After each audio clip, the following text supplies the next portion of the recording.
안녕하세요. 간호사 자소서를 다루는 진스키입니다. 오늘은 저번 1번, 2번 답변에 이어서 최종 면접까지 가고 철회되었던 자기소개서를 다뤄보도록 하겠습니다. 정말 좋은 스펙으로도 서류 전형을 불합격하고 낮은 토익 성적으로도 합격하는 이 병원은 서류에서도 자소서를 면밀히 검토하고 체크하는 병원으로 알려져 있습니다. 따라서 서류 전형을 통과하고 1차 면접을 합격한 이 자소서를 여러분께 소개드려도 도움이 될 것이라 생각되어 소개드리고자 합니다. 3번 질문입니다. 사례 중심으로 가장 행복했던 경험과 자신에게 일어난 변화를 쓰세요. 먼저 행복의 주제 선정이 굉장히 중요해요. 처음으로 무대에 올라 공연한 것이란 표현은 누군가에게는 24년이란 세월 동안 가장 행복하기에는 굉장히 작게 느껴질 수 있습니다. 따라서 표현하는 방식을 바꿀 필요가 있다고 생각해요. 처음으로 무대에 올라 공연했던 순간이 가장 행복했습니다를 변화를 위해 두려움에 맞서 도전하고 결과를 이뤘을 때 가장 큰 행복을 느꼈습니다. 이같이 바꾼 이유는 행복한 경험이란 누구나 공감할 수 있는 소재를 선정하는 것이 좋은데 모두 다 식견과 사고방식이 다르기에 이는 쉽지 않습니다. 따라서 누구나 공감하도록 표현을 바꿔서 사용한다면 각자만의 사례를 통해서도 면접관들의 공감을 이끌어낼 수 있을 것입니다.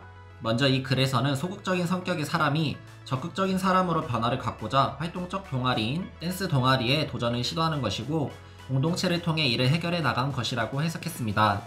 이처럼 두려움에 맞서 도전하고 결과를 낸다는 것은 누구에게나 심장 뛰고 행복한 일일 것입니다. 저 또한 유튜브라는 새로운 도전을 하고 시청자 여러분들이 제 영상을 봐주실 때 뭔가 잃어간다는 성취감으로 행복하고 심장이 뛰어서 잠을 잘 못 자요. 이렇듯 누구에게나 있는 경험의 표현으로 사례를 소개한다면 면접관들의 공감을 얻을 수 있을 것입니다. 그리고 자신에게 일어난 변화를 잘 풀어나가는 것이 중요합니다. 글 작성 시 행복한 경험만 서술하기보단 자신에게 일어난 변화의 비중을 챙겨야 할 것입니다.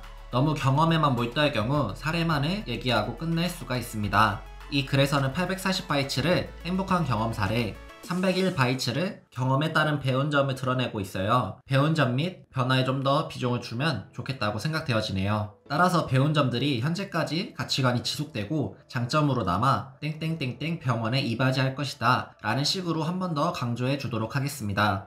그러기 위해서는 글자 수를 확보해야 하는데 이 글에서 늘어져서 표현한 것들과 수정했으면 하는 부분을 먼저 손볼게요. 10대 시절과는 달리를 이전과 달리 공연을 위해 팀의 멤버로 들어가고 점차 적응하면서를 공연을 위해 팀원이 되고 구성원과 준비하며로 바꿨습니다. 연습하는 과정에서 어려운 적도 있었지만은 공연 준비 과정 속 어려움을 팀원들과를 동료들과로 바꾼 이유는 팀원이란 표현이 계속적으로 반복해서 사용되어지고 있기 때문에 같은 뜻의 다른 단어를 활용함으로써 글을 좀 더 깔끔하고 보기 좋게 만들기 위해서입니다. 오랜 연습을 1년간의 연습으로 바꿔주었습니다. 오랜 기간이란 표현은 주관적이기 때문에 1개월인지 2개월인지 알 수 없어요. 따라서 명확한 기간을 통해서 드러내주는 것이 중요합니다. 첫 공연 후 자신감을 얻었고 다음 공연부터 팀장 역할을 자처하여 팀원들을 이끌었습니다. 이후 자신감을 갖고 팀장 역할을 자처하여 팀원들을 이끌었습니다. 로 바꿔주었습니다. 그 이유는 이 글의 작성자는 리더의 면모보다는 소통과 화합의 특성을 드러내고 있다고 생각되어져요. 따라서 이 부분을 길게 포장해서 말하기보다는 간략하게 말하는 정도로 끝나도 괜찮다고 생각을 했습니다. 어떤 일을 하든지를 어떤 일이든 으로 바꿔서 표현했습니다. 맨 마지막 추가 문장을 두 가지 방법으로 나눠서 생각해봤습니다. 이 같은 적극성과 협동을 바탕으로 땡땡땡땡 병원에 걸맞는 최상의 간호를 실현해 나갈 것입니다. 이 같은 적극성과 협동을 바탕으로 팀원과 하나 되어 최상의 간호를 실현해 나갈 것입니다. 제가 손본 글은 다음과 같겠습니다. 이번 문항의 핵심 사항은 다음과 같아요. 첫 번째, 행복이란 주관적인 개념이기에 대중적인 사람들이 공감할 수 있도록 표현하여라. 두 번째, 행복이란 어떤 것에 가치관을 두는 사람인지 확인하고 싶어하는 질문이다.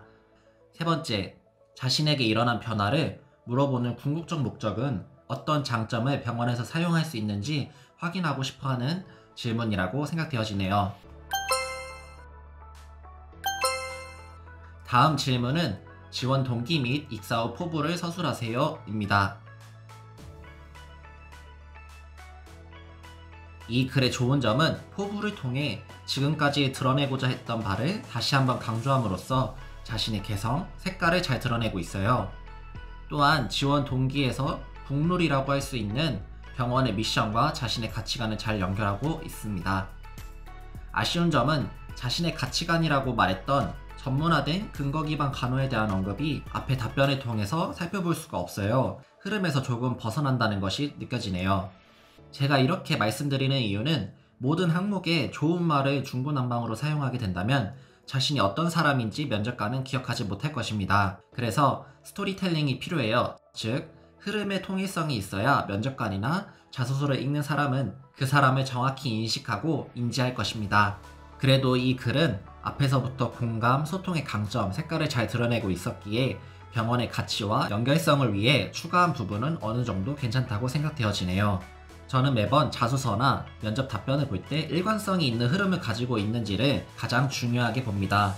자소서를 읽고 선별하는 사람들은 우리처럼 구체적으로 문장을 분석하고 의미 하나하나를 해석하면서 읽기 어려워요. 서류 제출이 이뤄지고 수천 장의 자소서를 1주에서 2주 이내로 다 읽고 선별하는 것과 면접에서 5에서 10분이란 짧은 시간 동안 자소서와 면접 답변을 모두 해석하면서 사람을 판단하는 것은 어려운 일이죠. 따라서 우리는 자신이 드러내고자 하는 핵심 키워드를 각인시켜주려 노력해야 합니다. 스토리텔링을 통해 흐름을 통해 자소서를 작성한다면 좀 더 좋은 방향으로 나아가고 차별화를 이끌어낼 수 있을 것입니다. 제가 드리는 피드백은 취업 당시 컨설팅을 통해 배웠던 점과 자소서 책을 통해 공부한 내용을 바탕으로 하고 있으며 정답이 아닐 수 있습니다. 영상 봐주셔서 너무너무 감사드리며 구독과 좋아요 부탁드려요.